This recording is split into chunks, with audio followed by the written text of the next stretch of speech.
Hola, hola, buen día. Saludos, Mónica Buenas Mejía. tardes, buenas ¿Qué noches, tal? buenas madrugadas.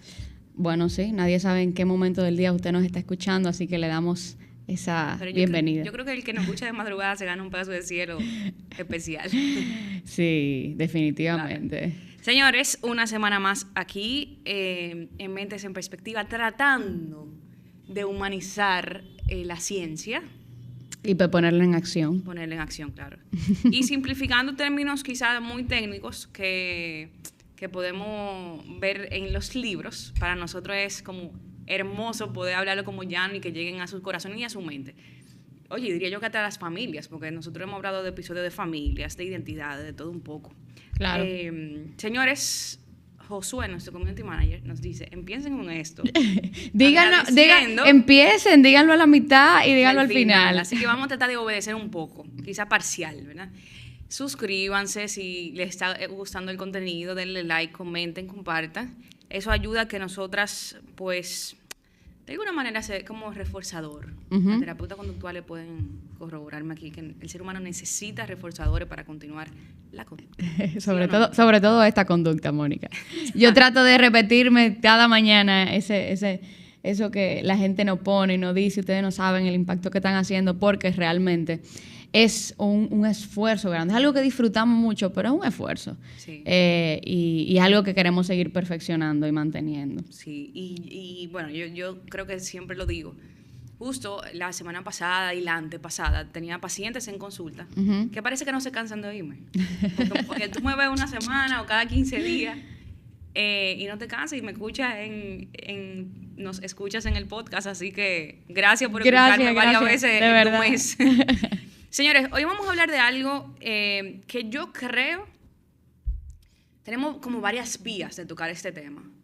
Una patológica, otra natural y otra, bueno, que hay que cogerla con pinzas a ver cómo trabajar con eso. Pero yo recuerdo que en un episodio, hace un tiempito, te trajimos una invitada, Perla Navarro, y hablamos del perfeccionismo, no sé si te acuerdas. Sí, claro, buenísimo ese episodio. Inclusive, fíjate cómo que queremos agradecerle mucho porque Perla nos escribe después, no sé si te acuerdas. Señores, gracias porque me escribieron. Tuvo pacientes después de eso. Pacientes para trabajar el tema del perfeccionismo. Así que, Perla Navarro, te mandamos un abrazo y yo sé que ella se está enfocando mucho en trabajar eso. Inclusive, semanas atrás hablábamos de la autoexigencia buena, no tan buena. Y hoy vamos así lo veo yo, como esa fue una parte de la moneda. Sí. Y hoy vamos a ver la otra cara de la moneda, que es el miedo a la imperfección. Sí, y sin saberlo, muchas de nuestras conductas, cuando este miedo existe, están radicadas en ese tipo de temor. O sea, esa es la razón y muchas veces ni siquiera lo hemos podido identificar. Exacto. Y de verdad que mi deseo y oro a Dios que así sea, que en este episodio nos dé herramientas para identificarlo. ¿Y por qué para mí surge la idea de este episodio? Yo estaba levantando una historia clínica en consulta y una persona me dice, mi miedo no era a sacar mala nota. O sea, yo no lo tenía ni siquiera en mi mente registrado que yo iba a sacar mala calificación. Mi miedo era a no ser excelente, a que no sea perfecta. En mi mente sacar una B no era posible. Y decía, wow, que muchas veces solamente nos centramos en hacerlo mal, en hacerlo un error, pero el miedo profundo de esta persona era a no ser perfecta. Entonces, como hay personas que no descansan aún estando las cosas bien, cómo logran metas, reciben reconocimientos, pero por dentro no es suficiente. Entonces, yo te quiero preguntar, Camila, antes como de continuar. Yo creo que hay diferentes formas de ver este tema. Sí. Inclusive hemos escuchado que hay una fobia a la imperfección. Sí. O sea, hay una parte patológica de todo esto. ¿Cómo tú lo ves todo esto a nivel de cerebro, de personalidad y demás? Sí, mira, de hecho se le ha querido poner nombre a este tema del miedo a la imperfección irracional, porque una fobia es un miedo irracional a algo. Y se le ha llamado atelofobia, lo cual no es exactamente un diagnóstico formal, es mucho más popular y divulgativo que diagnóstico. Si sería un diagnóstico, en nuestro manual sería una fobia no especificada, por así decirlo. Pero es un miedo intenso, irracional a la perfección, que puede llevar como a la necesidad compulsiva y a una autoexigencia inalcanzable.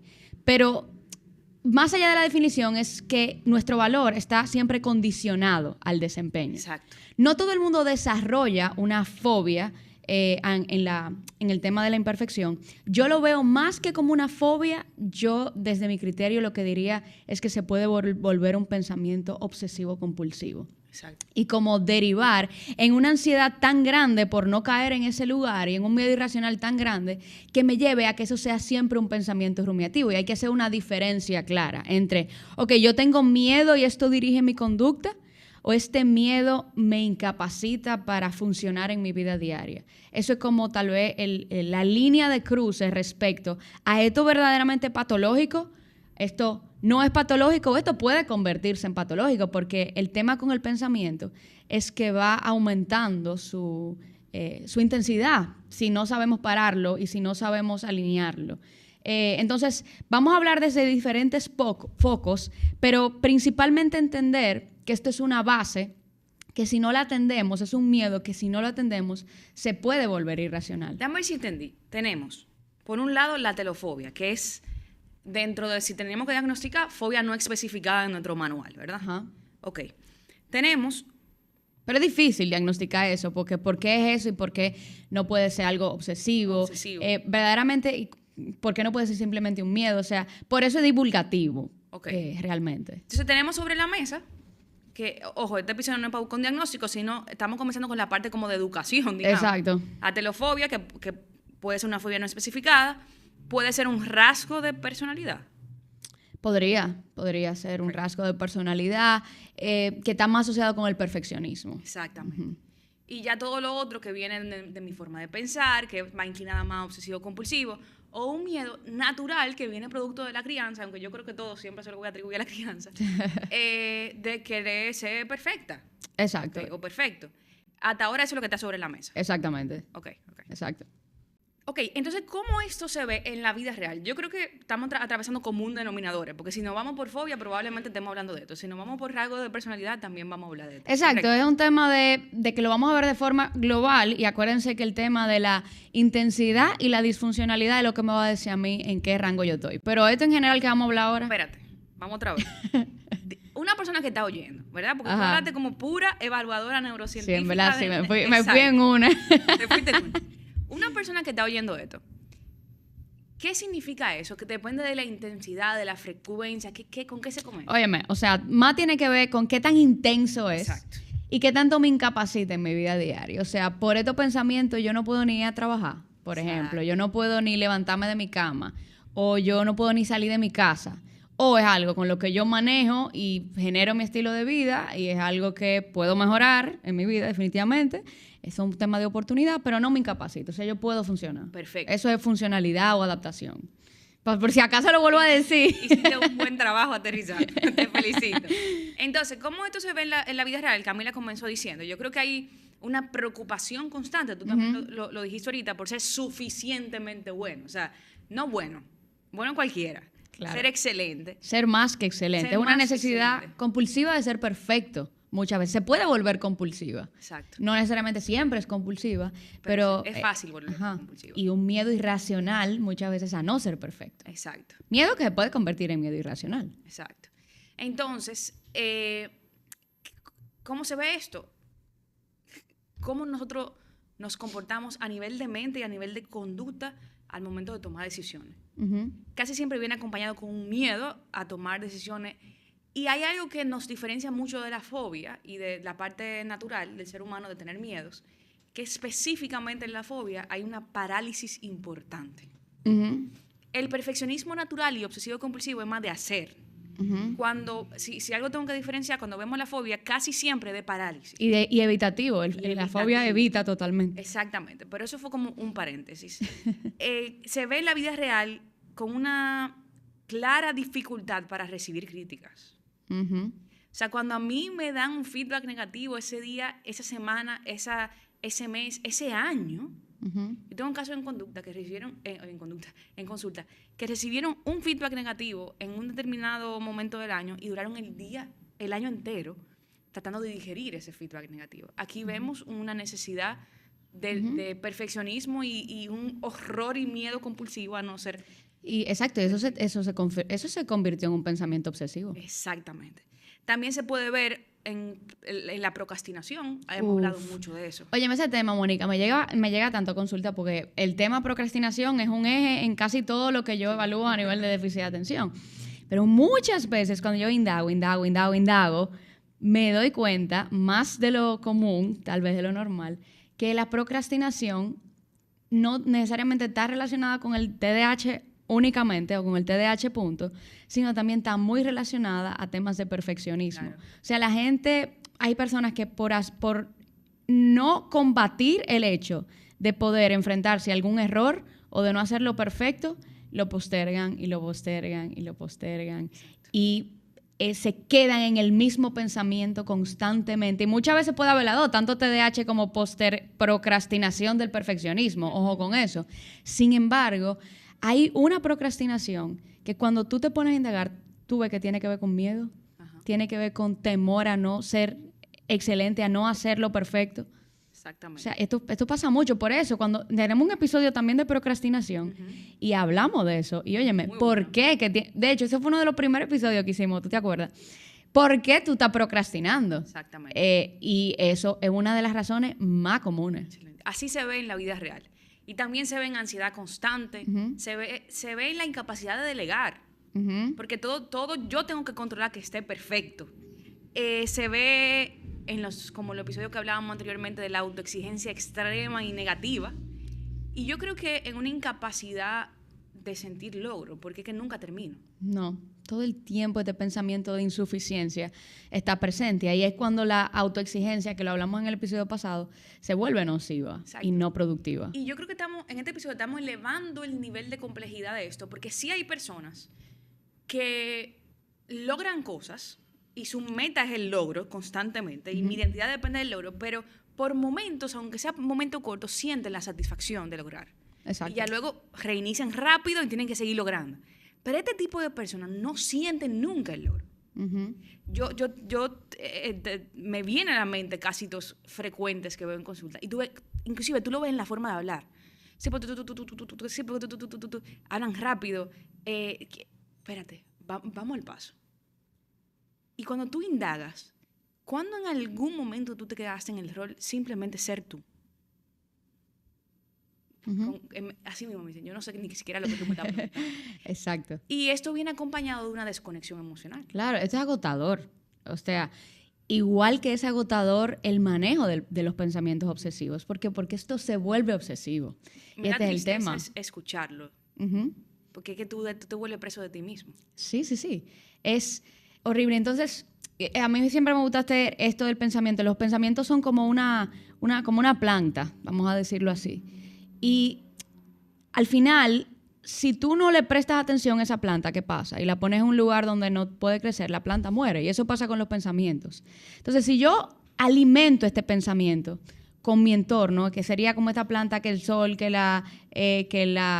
bueno, señor, ustedes saben con lo que crece en la planta, ¿verdad? Todo eso hace que eso crezca y crece y crece y crece. Entonces, cuando yo puedo dejar de alimentar ese pensamiento, naturalmente el pensamiento muere a nivel de redes neuronales incluso, o se hace menos efectivo. Pero ¿qué hace el pensamiento obsesivo? Que es un agua natural y un sol constante para esta planta, y lo hace muy fuerte. Por eso hay que abordarlo de raíz y hay que abordarlo de forma inmediata. Entonces, ¿hasta qué punto este pensamiento de temor a la imperfección se ha vuelto obsesivo?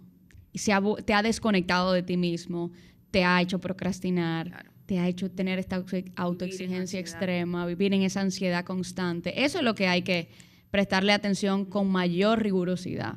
Y tú dijiste algo importante, el trabajarlo de raíz. Claro, hay escuelas de la psicología que las respeto y estoy 100% de acuerdo, que trabajan únicamente el presente. Vamos a darte herramientas para nosotros gestionar ese pensamiento.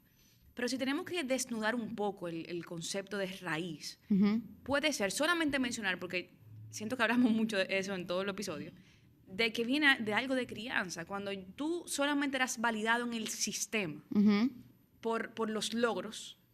Obviamente, cuando yo siempre pongo este ejemplo, como que si yo tenga que sostener un trofeo todo el tiempo.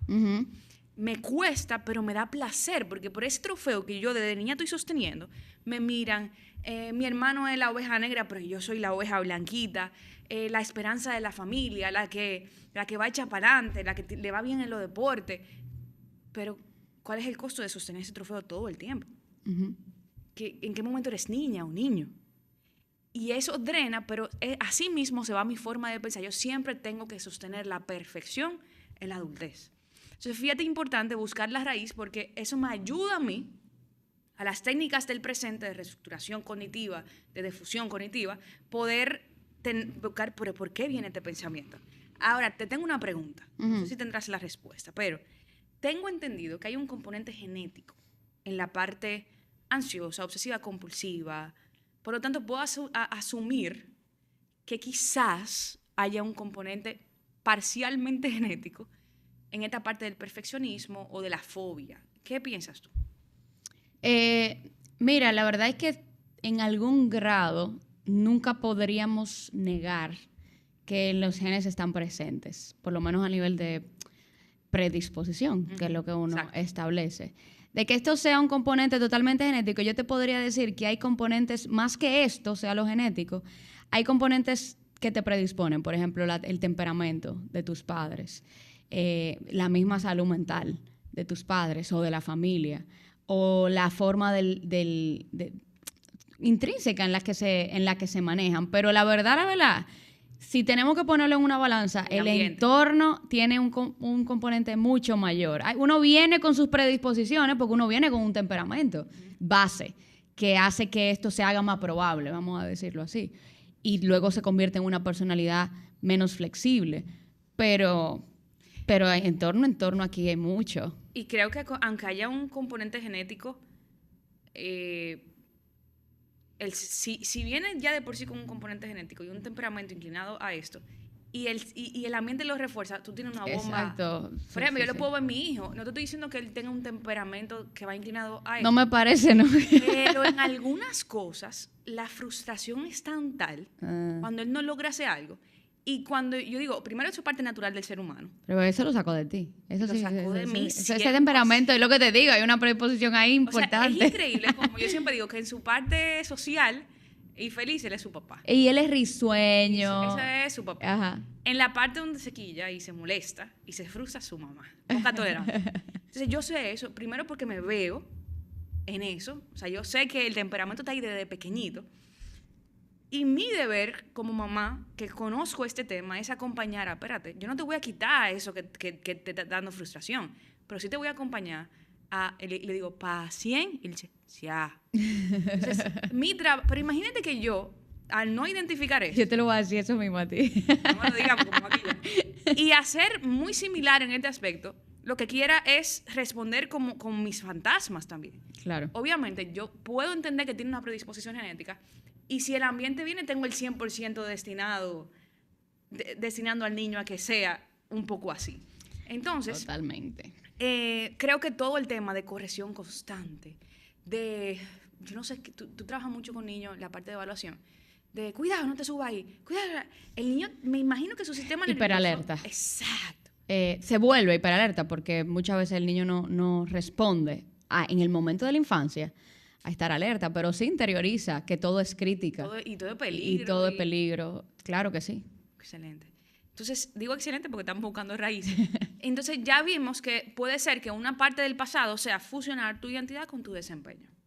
Y así tenemos la base perfecta, sea para una fobia, sea para una característica de la personalidad, o sea para un miedo natural, pero quizá que me perturbe un poco a ser imperfecta. Entonces, vale la pena pararse aquí e identificar esto que estoy evitando. ¿Podría tener que ver con miedo a la imperfección? Esta actividad nueva a la que no me expongo, ¿podría tener que ver con eso? Esta procrastinación, ¿podría tener que ver con esto? Esta tristeza constante, esta sensación de insuficiencia, Parálisis. ¿la podría asociar a un miedo a la imperfección, un miedo a no ser perfecto? Entonces, luego de ahí podemos distinguir cómo podemos empezar a trabajar esto de manera macro. Acuérdense que los procesos terapéuticos toman tiempo. Nosotros venimos a darle algo bien breve, específico, de por lo menos primero auxilio, vamos a decirlo de esa forma, a nivel macro, cómo esto se trabaja y cómo se maneja. Y yo te diría, Mónica, que lo primero es ser consciente, y es lo que acabo de decir exactamente. O sea, ¿qué me drena realmente? ¿Qué es lo que me pasa? ¿En qué contextos me pasa? ¿Qué yo estoy haciendo internamente? ¿Con qué lo estoy asociando? El autoconocimiento. Yo estuve leyendo un libro increíble de autoconocimiento. Se llama Insight, de Tasha Erich. No sé si está en español. Pero ella habla de cómo el autoconocimiento es la habilidad del siglo XXI. O sea, si tú eres autoconsciente, si tú te sabes es decir, tú estás claro de cómo tú te percibes, tú estás en contacto constantemente con tus emociones, lo que te detona y cómo te perciben los demás, tú tienes la capacidad de llegar a donde sea a nivel de éxito y de rendimiento. ¿Por qué? Porque es un feedback inmediato. O sea, tú estás en un feedback inmediato y tú puedes reestructurar tu conducta y hacer asociaciones y no seguir por ahí volado como si nada pasa. Entonces, el autoconocimiento es lo primero. Y creo que también dentro del autoconocimiento y hacerme consciente es entender cuál es el costo de esto. Porque es que cada vez que tú vives bajo la aprobación externa, bajo esta autoexigencia, etcétera, etcétera, etcétera, hay un placer. Hay un placer. Cuando me dicen bien hecho, cuando saco la nota que quería, momentáneamente hay un placer. Pero en esa etapa que Camila decía de autoconocimiento, tenemos que entender cuál es el costo de vivir desde ahí. Y literalmente verbalizarlo o escribirlo. Cónchale, yo me estoy dando cuenta que me cuesta mis relaciones interpersonales. Porque yo te aseguro que si tú vives desde ahí, todo el mundo es tu rival. O tú quieres que la mejoría para el otro, pero hasta un punto. ¿Entiendes? O tú estás tan dentro de ti que te impide conectar con los otros.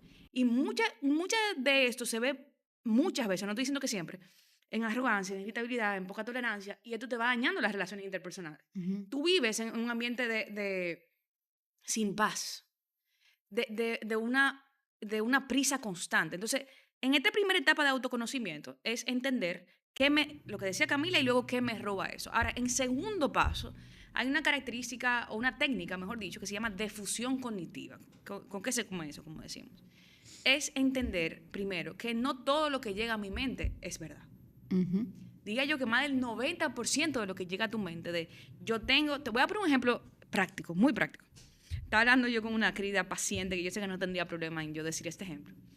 Estábamos trabajando exactamente el mismo tema. Y una técnica que nosotros hacemos es exponerte al error. Adrede. Entonces, parte de esto, y lo que llegue a la próxima sesión para saber cómo le fue, te mando un abrazo, querida paciente, ella tiene que revisar pagos constantes en una plataforma y revisar la tarjeta de crédito. Y cuando ella tiene un miedo profundo de equivocarse, y cuando yo le pregunto, ¿cuántas veces tú revisas la tarjeta de crédito? Mira, antes de yo proceder, la reviso 10 veces. Wow.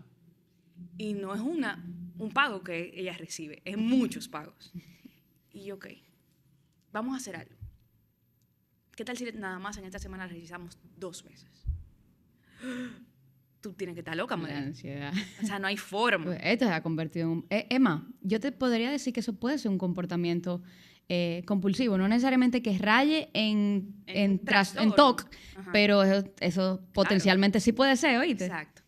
Perdóname, querida paciente. Y la técnica que vamos bien. La técnica que estamos utilizando es la de exposición. Ahora, ¿qué se hizo antes de esa técnica? Una difusión cognitiva. Una sesión entera entendiendo cuáles son los pensamientos que me llevan ahí. Cuando yo veo la tarjeta, yo no puedo fallar porque de esto depende mi valor, porque, bueno, un sinnúmero de cosas. Y fue, espérate, que esto no es verdad. ¿Quién te dijo a ti que eso es verdad? Dame evidencias de que tu valor como tal profesión depende de eso. Ninguna. ¿Cuáles son las evidencias de que tú tienes de que tu esencia es suficiente? Taca, taca, taca, taca, taca, taca. Yo, entonces no todo lo que llega a tu mente es verdad, ¿correcto? No. Entonces, ¿cómo nosotros podemos transformar esto en difusión cognitiva? No soy imperfecto, tampoco es que soy perfecto y quiero alcanzarlo, estoy teniendo un pensamiento de insuficiencia. Un pensamiento que no es mío. Y tú lo separas de ti. Ese es el significado de difusión. Fusionarse es volverse uno. Ya. Difusión es separarse.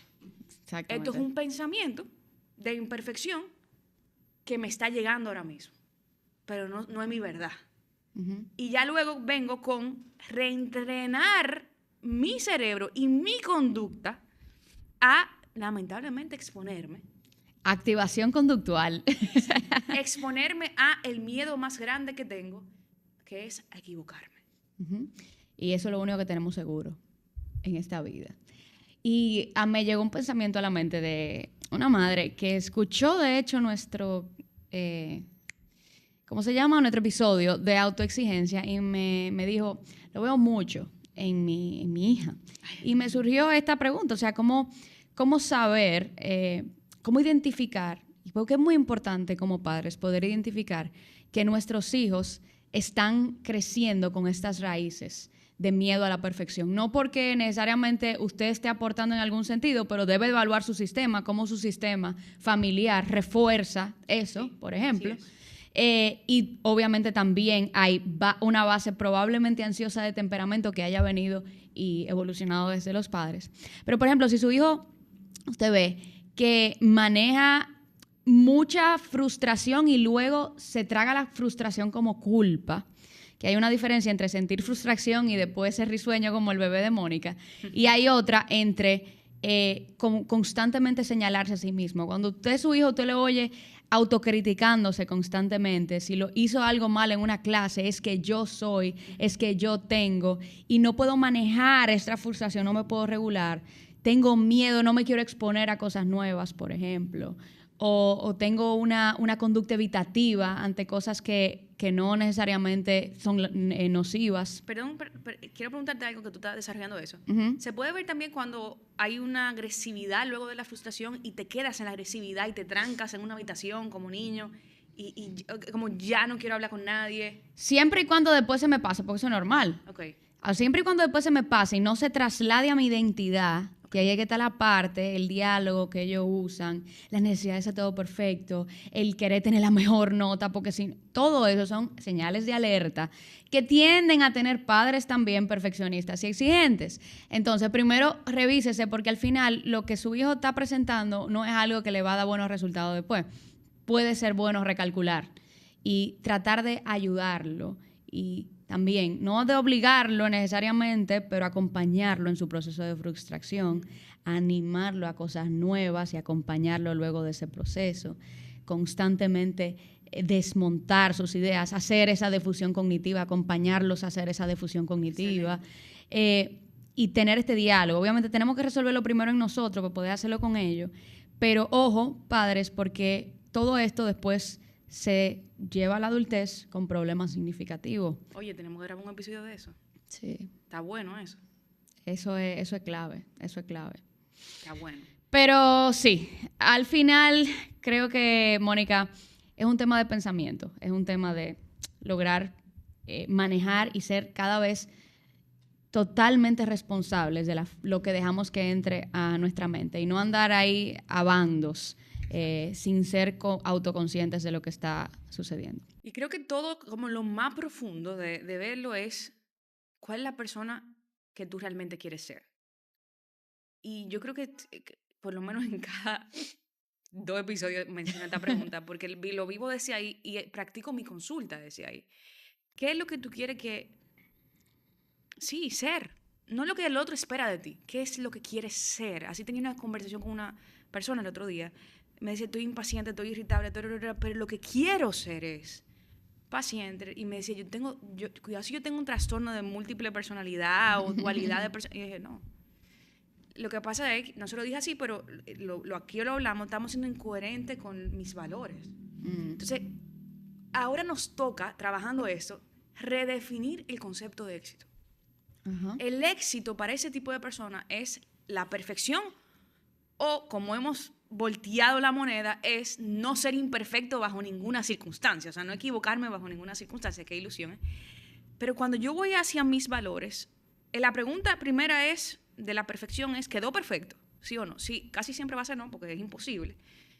Pues vivo siempre en la ansiedad que hemos hablado. Ahora, si es desde mis valores, esto que estoy haciendo puede ser un proyecto, tiene mi esencia, tuvo un impacto, fue funcional, avancé, soy mejor persona de lo que fui ayer, puse mi corazón aquí, traté de hacerlo dentro de mis capacidades lo mejor posible, ¿Fue suficiente para el contexto que me estaban pidiendo?